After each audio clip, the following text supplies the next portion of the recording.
bienvenidos nuevamente a Senda Filosófica. Retomamos a partir de hoy nuestra labor educativa después de un receso de varias semanas por varias razones, circunstancias que me mantuvieron un poco alejado de la posibilidad de hacer el programa, pero dejando claro que la intención es continuar con esta labor pedagógica de formación permanente tan necesaria como lo he expresado en varias oportunidades para nuestro mundo del siglo XXI, recordándoles como siempre que pensar bien no es un lujo, es una necesidad. Así que de esta manera les doy la bienvenida nuevamente y vamos a cerrar hoy el ciclo que iniciamos hace varias semanas sobre filosofía de la educación. Ya hemos tratado dos temas con anterioridad que tienen que ver con el tema de la enseñanza, con el tema de la educación y con la necesidad de pensar adecuadamente, pero que ese pensamiento sea llevado también a la acción. Y antes de entrar en la materia que hoy me ocupa, quisiera invitarlos a ustedes como fieles seguidores de Senda Filosófica a hacer la siguiente reflexión o a pensar sobre la siguiente reflexión. Generalmente nosotros como seres humanos por comodidad estamos acostumbrados a que se nos repitan constantemente los contenidos y somos más dados a estar viendo lecturas, copias, vamos a decirlo así, repeticiones, valga la redundancia en el empleo del término nuevamente, de contenidos de una manera textual. Y quizá hasta nos emociona el hecho de escuchar las frases de los grandes filósofos, las citas o las referencias a los extractos textuales de los libros, pero hay algo que es más importante aún que esto. Si realmente queremos desarrollar un pensamiento crítico, autónomo, con capacidad para la formación de ideas propias debidamente argumentadas, es extremadamente importante y necesario pensar por cuenta propia. Y para llegar a un punto como este, se hace muy necesaria la parte de la educación, la formación de tipo académico de una manera integral. Digo esto porque he notado, y debo decirlo, porque es parte de mi labor y es mi responsabilidad, que las disertaciones o mis disertaciones alejadas de la historia de la filosofía como tal, tienen poca o menos receptividad que las disertaciones dedicadas ciertamente a la historia de la filosofía. Esto no es un reclamo de alguna manera, es un llamado de atención, porque el pensamiento autónomo, el pensamiento crítico, para desarrollarlo hay que nutrirlo, hay que apoyarlo en basamentos técnicos y sobre todo saber cuáles son los principios que apoyarían la posibilidad de ese verdadero desarrollo del pensamiento crítico. Cuando hablé sobre la necesidad de pensar, pero también de actuar, lo hice porque la mayoría de nosotros es muy dado a memorizar, a repetir como el loro y a creernos inteligentes y capaces mentalmente. Por eso, eso nunca nos va a transformar en verdaderos filósofos. Eso nunca nos va a transformar en personas verdaderamente críticas. Eso por un lado. Y por el otro, el hecho de que el tema de la enseñanza y la educación es muy controvertido. Es muy controvertido y yo lo dije en la última disertación hace varias semanas. Es increíble que hoy en día nos encontremos a educadores, a personas con maestría, con doctorados en educación, que no sepan leer y escribir y que no sean capaces de producir un texto escrito que haya partido de su propio pensamiento, ni tan siquiera de un párrafo de extensión. Y esa es quizá una de las crisis más graves y uno de los mayores peligros que atraviesa nuestra sociedad del siglo XXI. Esa deficiencia, ese debilitamiento de la capacidad del pensamiento, esa pérdida de la autonomía y de lo crítico, de la capacidad cuestionadora de todo cuanto se nos dice, de todo cuanto se nos ofrece en términos de formación e información. Les digo esto y me atrevo de manera muy sincera y tajante a invitarlos a que le presten más atención a este tipo de disertación.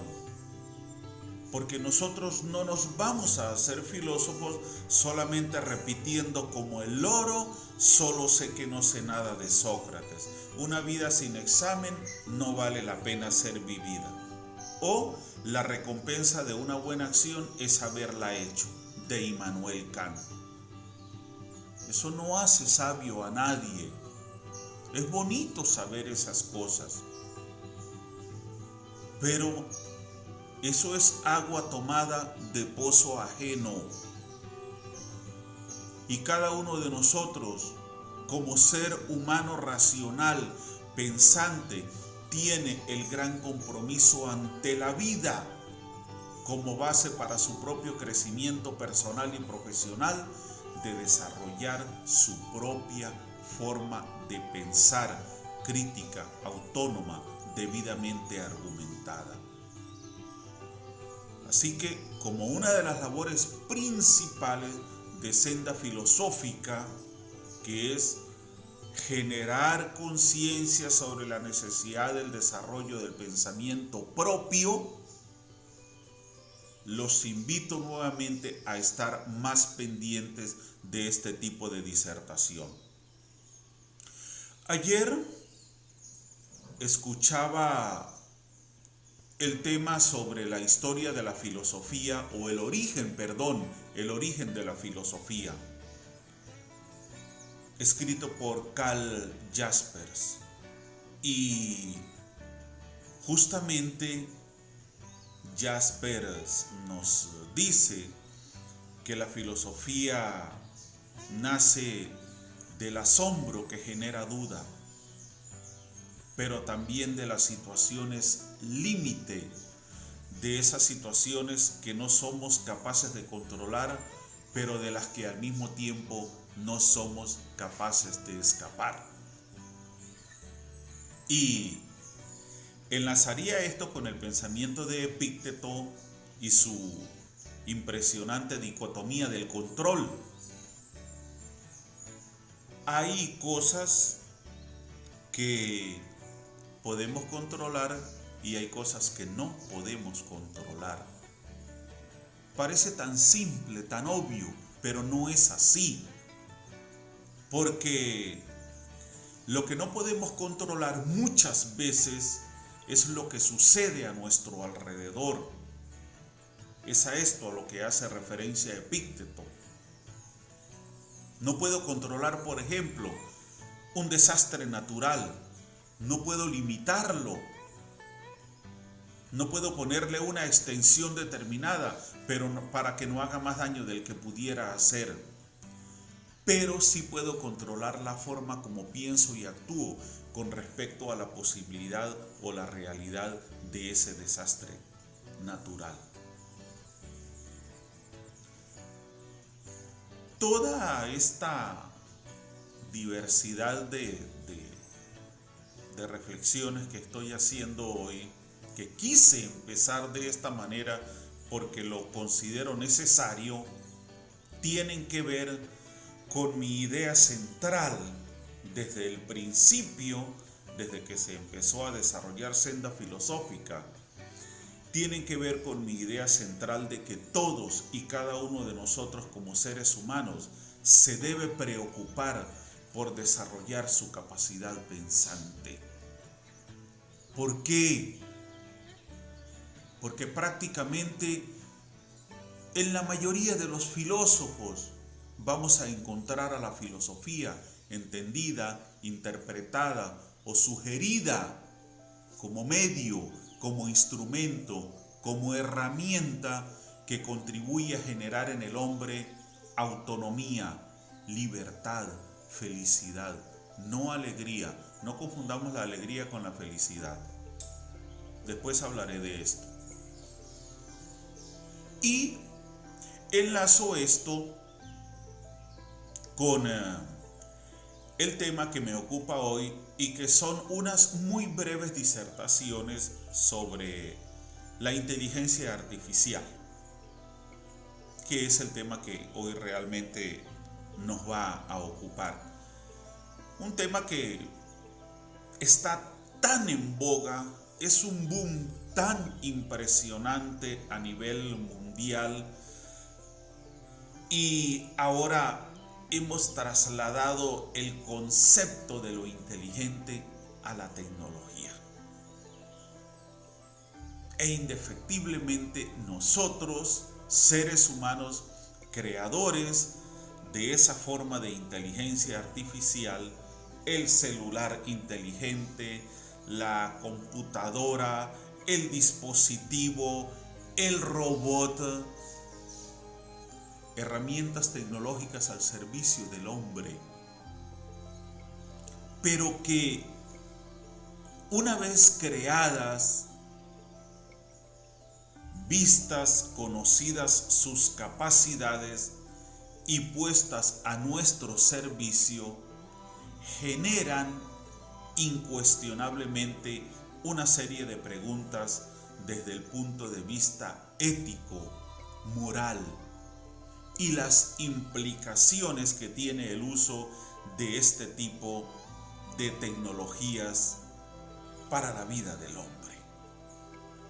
Porque indudablemente surgen preocupaciones y sobre todo diría yo que la mayor preocupación de este tipo de desarrollo tecnológico tiene que ver con la prácticamente inmediata dependencia que generan en el hombre.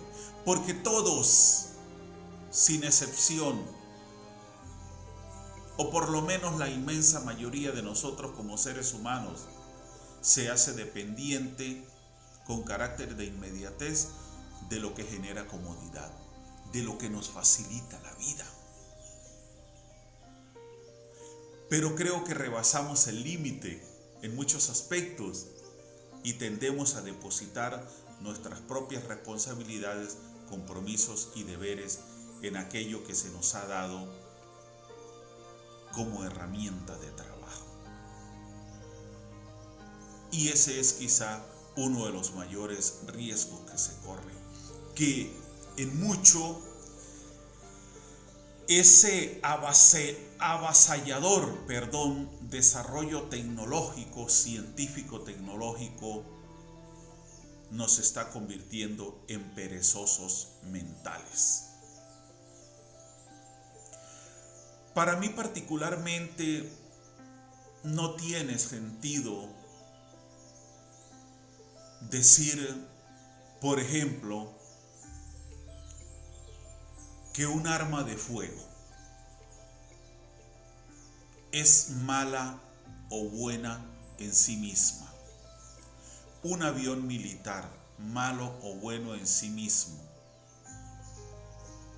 un dispositivo atómico o nuclear, una inteligencia artificial, un celular.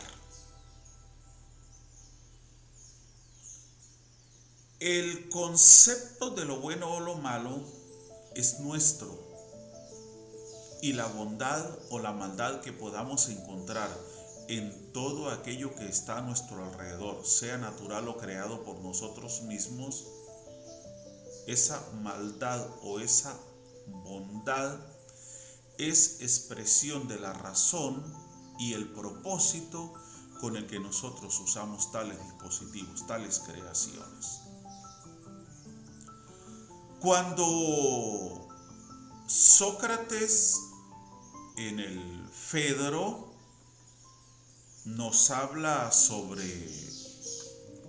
la creación de la escritura,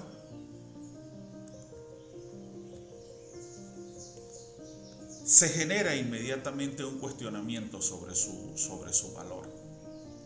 Pero antes de eso, yo quise retomar, y lo voy a leer de manera muy breve, parte del contenido de una de las disertaciones iniciales de Senda Filosófica. Y hoy concretamente nuestra disertación se llama Sócrates y la inteligencia artificial. Para saber qué es filosofía es indispensable adentrarse en ella y explorarla.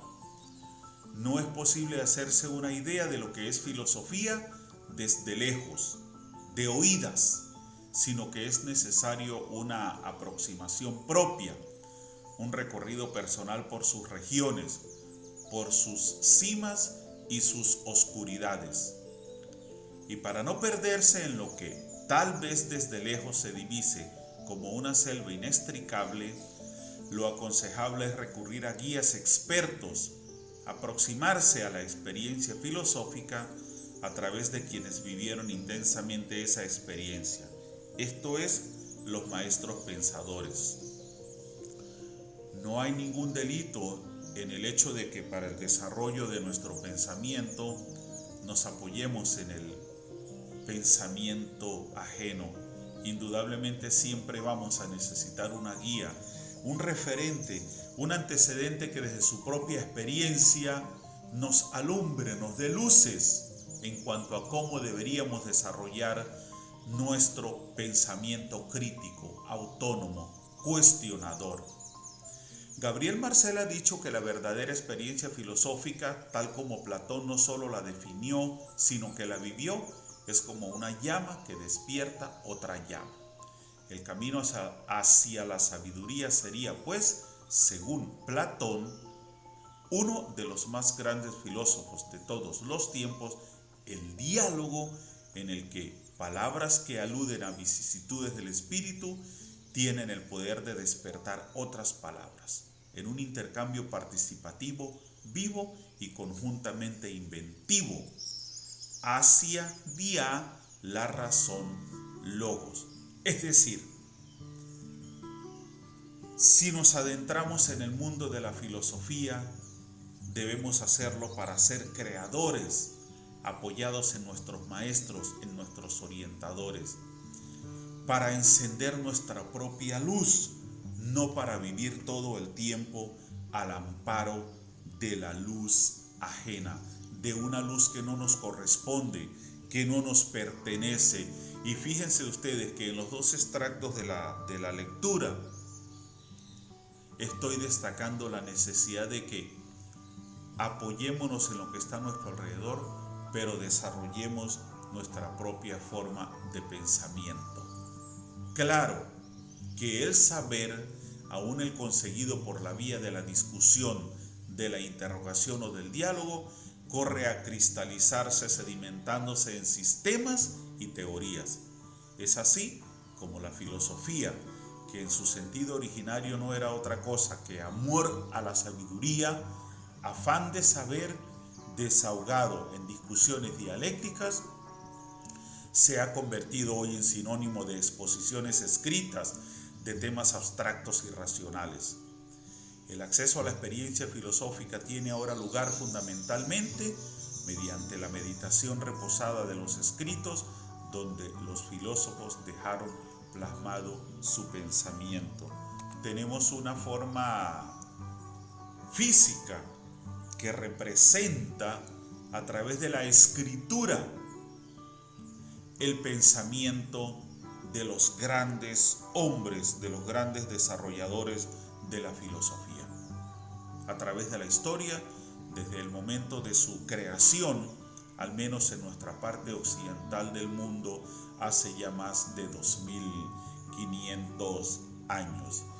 Pero lo que me interesa acá es la necesidad de que comprendamos que en ningún momento los grandes filósofos nos han impuesto, nos han obligado o han convertido en norma prescriptiva depender de su pensamiento.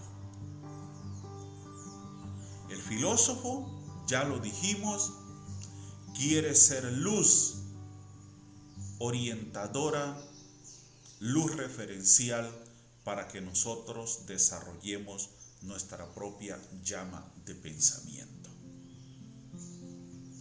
Cuando yo le coloqué a esta disertación Sócrates y la inteligencia artificial, y ya vamos a ver qué relación tiene con todo esto, porque de hecho no he entrado de lleno en el tema como tal, era prácticamente inevitable que se generara toda una gama de especulaciones. ¿Qué diría tal filósofo sobre la inteligencia artificial? Y sobre todo Sócrates. Sócrates, que no era dado a escribir porque consideraba que escribir era como paralizar, como fosilizar o petrificar el pensamiento. Era como darle un punto final, como pretender transformarlo en un camino trazado sin mayores posibilidades de extensión o modificación. Sócrates no veía con buenos ojos la escritura y en parte tenía razón, pero por lo que yo decía al principio, porque nosotros nos hacemos muy dependientes de todo lo que nos genera comodidad. Entonces tendemos a abandonar la responsabilidad de pensar por nosotros mismos, por cuenta propia. Volviendo al tema anterior, al tema de la filosofía, de la importancia de la filosofía como base para el desarrollo del propio pensamiento, conviene recordar una advertencia que en uno de sus diálogos hace Platón respecto al modo adecuado de aspirar a la sabiduría. En él, el personaje Sócrates narra el siguiente mito. Y de esto voy a hacer una lectura textual. Ahí les va a quedar a ustedes en la pantalla para que hagan capturas, para que lo copien, para que lo analicen, para que hagan sus propias disertaciones. En Naucratis de Egipto vivió uno de los antiguos dioses de allá, aquel cuya ave sagrada es la que llaman Ibis y cuyo nombre era Zeus. Este fue el primero que, entre otras cosas, inventó la escritura. Era entonces rey de todo el Egipto Thamus, cuya corte estaba en Tebas. Zeus vino al rey y le mostró su arte afirmando que debía ser comunicado a los demás egipcios. Thamus le preguntó entonces qué utilidad tenía y Zeus le replicó: este conocimiento, oh rey, hará más sabios a los egipcios. Es el elixir de la memoria y de la sabiduría lo que con él he descubierto.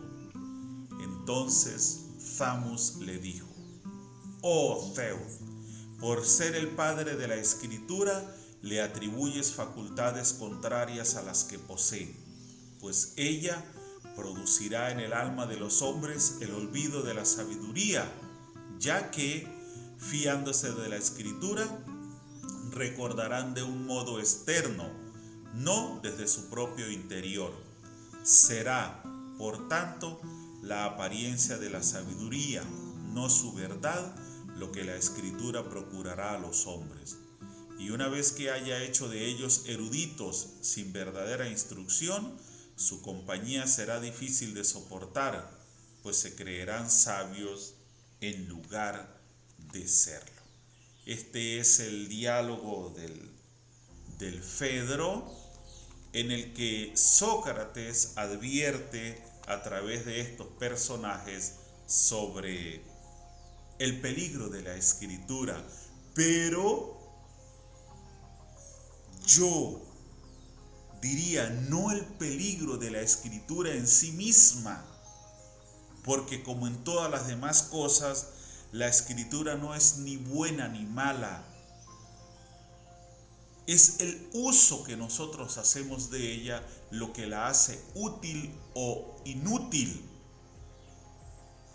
Y lo que Sócrates veía era esa relación con la dependencia por la comodidad que la Escritura iba a generar, en el sentido de que ya el hombre no iba a estar dedicado exclusivamente a desarrollar todo desde su pensamiento, sino que al estar reposados en los textos, los contenidos del pensamiento de los demás, recurriríamos inmediatamente a ellos por comodidad.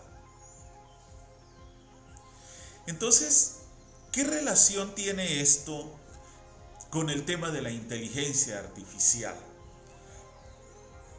En lo poco que voy a tocar sobre este tema, porque es realmente complejo, impresionantemente amplio y complejo, en la forma como lo voy a tratar, voy simplemente a tocar unos muy breves conceptos y a especular un poquito sobre cómo vería Sócrates la inteligencia artificial. De plano diría desde ya que es imposible saberlo. Pero podemos atrevernos a formarnos una idea sobre eso.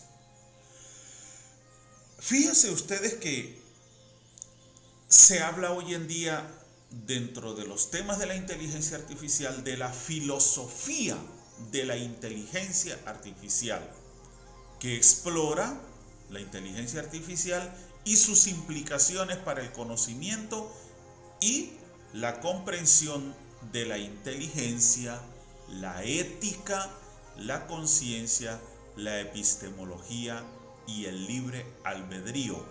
Y destaqué esto más que el concepto mismo de inteligencia artificial porque hay una relación desde nuestra noción de la moralidad que nos pone a pensar inmediatamente en beneficios y riesgos desde el uso de la inteligencia artificial. Y sale a relucir el tema de lo ético, del manejo desde la conciencia, de la epistemología y sobre todo también el libre albedrío.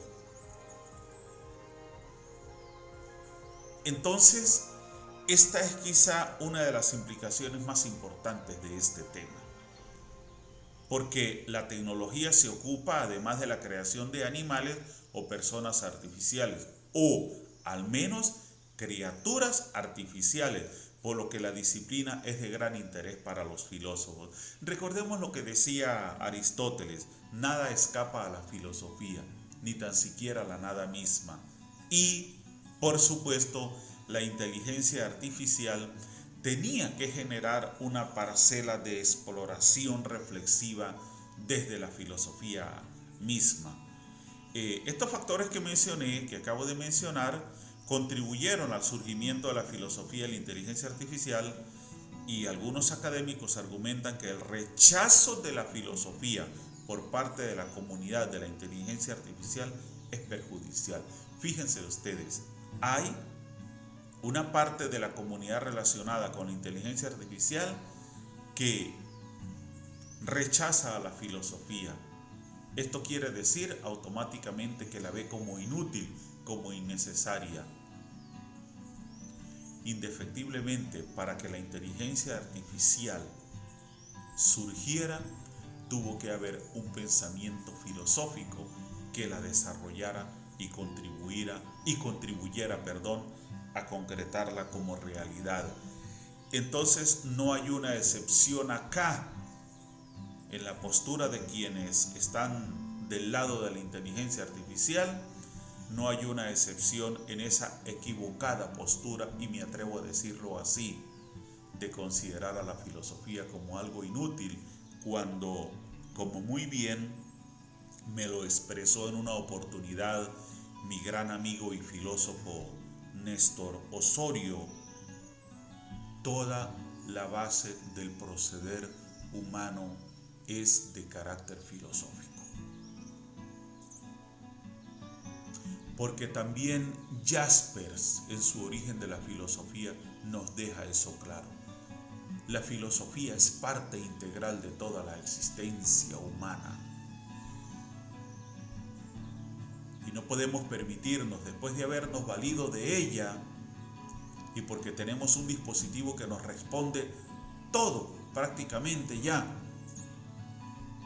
banalizar la importancia del pensamiento como base para el desarrollo del progreso humano. Es como si después de tener el dispositivo que cura la enfermedad, despreciáramos al médico que lo creó, a quien lo inventó, porque tenemos el dispositivo en las manos. El dispositivo no se hizo solo, la inteligencia artificial tampoco nació sola. Es la consecuencia o el resultado de muchos años de desarrollo científico-tecnológico apoyado en una sólida e incuestionable base filosófica, en tanto de que se requirió creatividad, ingenio, innovación, creación de cosas nuevas conjugadas para dar forma a la inteligencia artificial. La filosofía de la inteligencia artificial intenta responder a tales preguntas, a lo referido a lo ético, a lo epistemológico, a la conciencia, al conocimiento, de la siguiente manera: ¿puede una máquina actuar inteligentemente? ¿Puede resolver cualquier problema que una persona resolvería pensando? ¿Son lo mismo la inteligencia humana y la inteligencia artificial? ¿Es el cerebro humano esencialmente una computadora? ¿Puede una máquina tener una mente, estados mentales y conciencia en el mismo sentido que un ser humano? ¿Puede sentir cómo son las cosas? Preguntas como estas reflejan los intereses divergentes de los investigadores de la inteligencia artificial, los científicos cognitivos y los filósofos, respectivamente. Las respuestas científicas a estas preguntas dependen de la definición de inteligencia y conciencia, pero también las respuestas desde la filosofía, incluso desde lo religioso.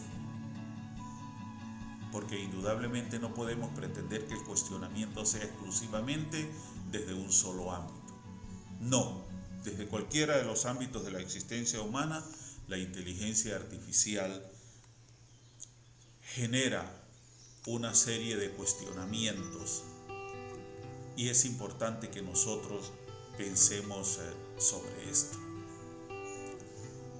Uno de los temas que ha salido a colación en relación al tema de la inteligencia artificial es si, o una pregunta, es si el proceso del pensamiento en el ser humano es una especie de cálculo, es la consecuencia de una especie de determinismo mental que rige desde normas muy estrictas y complejas el pensamiento en sí mismo como proceso. Un pensamiento que, como dice Walter Rizzo, tiene su base en la materialidad del cerebro y que de alguna manera, como nos decía Immanuel Kant, la forma como vemos el mundo está regida en parte por la fisiología de la estructura del cerebro y de nuestras capacidades físicas para relacionarnos desde la sensibilidad con la realidad. La teoría computacional de la mente o computacionalismo afirma que la relación entre la mente y el cerebro es similar, si no idéntica, a la relación entre un programa en ejecución, software, y una computadora, hardware. Esto es lo que acabo de expresar. La idea tiene raíces filosóficas en Hobbes, quien afirmaba que el razonamiento era nada más que cálculo. Leibniz, quien intentó crear un cálculo lógico de todas las ideas humanas. Hume, quien pensó que la percepción podía reducirse a impresiones atómicas. E incluso Kant, quien analizó toda experiencia como controlada por reglas formales. La última versión está asociada con los filósofos Hilary Putnam y Jerry Fodor. Entonces, la idea del pensamiento como una especie de prescripción de fórmula no es nueva. Ya existía en algunos filósofos tales como los he mencionado. Entonces, todo este tipo de cuestionamientos, de preguntas, de divagaciones, de razonamientos han surgido a raíz del desarrollo y de ese boom tan impresionante que tiene la inteligencia artificial hoy en día. Esta pregunta es pensar una especie de cálculo. Esta pregunta se relaciona con las anteriores. Si el cerebro humano es una especie de computadora, entonces las computadoras pueden ser tanto inteligentes como conscientes y responder a las preguntas prácticas y filosóficas de la inteligencia artificial. En términos de la cuestión práctica de la inteligencia artificial, ¿puede una máquina mostrar inteligencia general? Algunas versiones del computacionalismo afirman que, como escribió Hobbes, razonar no es más que calcular. En otras palabras, nuestra inteligencia deriva de una forma de cálculo similar a la aritmética. De alguna manera se quiere hacer como una especie de equiparamiento. A raíz del desarrollo de la inteligencia artificial, hemos llegado, no sé con cuánta dosis de razón, o pretendemos llegar, o se pretende llegar a la idea de que nosotros somos también como una especie de seres programados desde nuestra forma de pensamiento. Ahora, acá tengo una última imagen que ustedes la van a ver ahí, por supuesto. Dice Sócrates al momento de su muerte. Una imagen creada por inteligencia artificial. Ahora tenemos de todos los personajes famosos de la historia prácticamente. Y ahí tenemos una imagen de cómo sería Sócrates a los 70 años, pocos momentos antes de ser condenado a muerte por envenenamiento. ¿Ok? Ahora bien, el punto que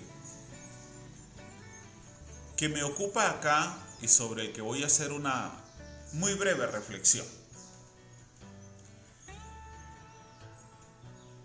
Cualquier cosa que digamos sobre qué podría pensar Sócrates sobre la inteligencia artificial, sobre sus beneficios o sus daños, vamos a decirlo de esa manera, que ni el beneficio ni el daño mismo, como ya lo he dicho, partirían de la inteligencia artificial en sí misma, sino del uso que nosotros hagamos de ella partiendo de nuestra motivación, de nuestras necesidades, de nuestros intereses. ¿Ok? Es difícil realmente saber qué podría pensar Sócrates, porque equivocadamente creemos que si tuviéramos la posibilidad de resucitar a los filósofos de la antigüedad y traerlos a nuestro mundo, fijarían una posición inmediata desde su perspectiva sobre la realidad del siglo XXI, siendo ellos seres de hace 2500 años atrás. No lo harían. Sócrates no lo haría porque Este mundo, como alguien dijo en una oportunidad, si mal no recuerdo, el prologuista de Johann Story, en la Historia Universal de la Filosofía, Sócrates ante nuestro mundo actual enterraría la cabeza en el piso como un avestruz, probablemente, porque nuestro mundo para él sería prácticamente incomprensible en su totalidad. Le generaría un asombro de locura, y en la misma magnitud de ese asombro surgirían las dudas y lo obligaría a repensar nuestro mundo del siglo XXI como mundo desconocido, incomprensible para él. Lo que quizá como idea muy general podríamos atrevernos a especular es que quizás Sócrates sería crítico de la inteligencia artificial como de muchas otras cosas de nuestro mundo actual por el tema de la dependencia. Porque nosotros nos hacemos muy dependientes, muy cómodos, muy apegados a lo que nos facilita la vida. Y si Sócrates consideraba que la escritura no era buena, porque era como una forma de fosilizar, de petrificar, de ponerle un peligroso límite al desarrollo del conocimiento, del pensamiento crítico, quizás sobre el tema de la inteligencia artificial diría, el problema es que ya entonces la inteligencia reposa en la artificialidad y no en nosotros como seres humanos, y le vamos a conceder un crédito genuinamente propio de la naturaleza humana a una máquina creada por el hombre. Es decir, el hombre ha creado una máquina, una tecnología, un artificio científico tecnológico para ponerse al servicio de ese artificio, para depender de él. Eso va en contra de nuestra propia naturaleza como seres humanos, de nuestra superior naturaleza racional y consciente, con nociones de moralidad. Quizá es eso a lo que más podríamos aproximarnos en términos de especulación, al menos yo lo veo de esa manera. Y ya para cerrar esta disertación del día de hoy, yo diría que lo más importante es no ser tan ingenuos y no ser tan dependientes de todo cuanto está a nuestro alrededor. No podemos darnos el lujo de perder nuestra supremacía como seres racionales.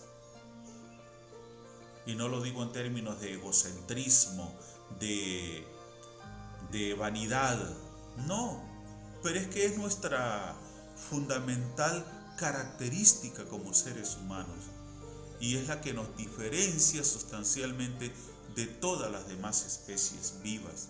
Somos seres racionales conscientes y esa cualidad tan específica, ese gran poder que nos ha dado la naturaleza, nos compromete también en gran manera a hacernos responsables de nosotros mismos y del mundo del que somos parte. Y hacernos responsables de él es contribuir a su progreso, a su preservación, sobre todo con mucho respeto hacia toda forma de vida. Y sobre todo desde nuestro deber de contribuyentes a nuestra propia felicidad y a la felicidad de nuestros semejantes. A mí particularmente el invento de la inteligencia artificial me parece tan magistral. Me parece que es algo que podría brindarle tanta utilidad a la humanidad. Y el punto nuestro, o quizá uno de los puntos nuestros, es que cuando yo he hablado de la dependencia, es que nos hacemos dependientes. ¿Por qué? Porque una inteligencia artificial nos genera respuestas con carácter de inmediatez. Ahorra un tiempo impresionante en todos los sentidos. Entonces quizá esa es la mayor dependencia, que en un mundo tan acelerado como el nuestro mundo actual, pero al mismo tiempo tan desorientado, la inteligencia artificial nos da respuesta con carácter inmediato. Lo que nosotros tardaríamos horas, días, meses o años desarrollando, la inteligencia artificial, por su capacidad, nos lo desarrolla en segundos, cuando mucho en minutos. Y quizá es ahí donde más encontramos el valor, la utilidad, la ventaja en la inmediatez de la respuesta y no en otra cosa. Yo los invito, ya para cerrar, a que sigan pendientes de Senda Filosófica. Y este fue un video que hice hoy así de disertaciones un poquito sueltas sobre el tema de la inteligencia artificial, para darle continuidad a este proyecto. Vamos a seguir, vamos a suscribirnos, vamos a darle likes a los videos y por favor expresen sus opiniones sobre los temas tratados, sugieran temas también. Porque recordemos que la filosofía es diálogo. Es fundamentalmente diálogo, intercambio de impresiones entre personas. Sin diálogo no es posible la filosofía.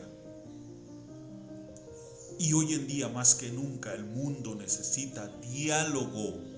Sobra violencia, sobra incertidumbre, sobra angustia, pero también siguen sobrando posibilidades y recursos para alcanzar niveles de excelencia desde lo individual y lo colectivo que nos permitan vivir mejor. Pero hay que hacer, no puro pensar, no solamente palabrear, hay que actuar, porque sin acción, sin movimiento no hay cambio. Recordemos esa frase tan genial de Einstein: la verdadera locura del ser humano reside en pretender que las cosas cambien haciendo todos los días lo mismo.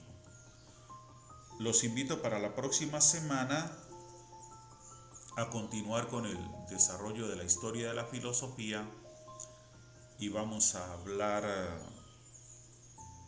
sobre los sofistas. Vamos a empezar a tratar el desarrollo de los sofistas.